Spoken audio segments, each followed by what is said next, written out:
జీవితం దేవుని ప్రభువారు తన వెలుగును తన మీద ప్రకాశింపచేసి తన జీవితాన్ని మారుస్తూ వచ్చాడు. ఒక సిక్కు మతస్థుడు కాబట్టి సిక్కు మతస్థుడు ప్రభుని అంగీకరిస్తూ వచ్చాడు. కాబట్టి దేవుడిని అంగీకరించాడు, దేవుడి బిడ్డగా మార్చబడ్డాడు. ఒక చక్కటి సాక్ష్య రూపంలో ఆయన చెప్తూ వచ్చాడు. ఆ సాక్ష్యము దయచేసి చదవండి. ప్రపంచ దేశాల్లో ఆయనకు మంచి సాక్ష్యం ఉంది.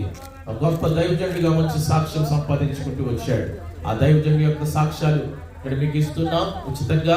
ఇక్కడ మీరు చదవండి, ఆత్మీయ మేలు పొందుకోండి. ఇంకెవరన్నా యేసుని అంగీకరించకపోతే, యేసుక్రీస్తు ప్రభువుని చేర్చుకోకపోతే, ఇలా రమ్ములారా, యేసుక్రీస్తు ప్రభువు రక్షకుడిగా లోకానికి వచ్చి ఉన్నాడు. నిన్ను నన్ను రక్షించడానికి వచ్చి ఉన్నాడు. నీ పాపములు నా పాపాలన్నీ కూడా తీసివేయడానికి వచ్చి ఉన్నాడు. కాబట్టి మనం పాపంలోనే మరణిస్తే నిత్య నరకానికి వెళ్తామని బైబిల్ తెలిపిస్తుంది. కాబట్టి నరకానికి వెళ్ళకూడదనే ఉద్దేశంతో యేసయ్య ఈ లోకానికి 2024 సంవత్సరాల క్రితం ఈ లోకానికి దిగి వచ్చాడు. మానవుడిగా జన్మించి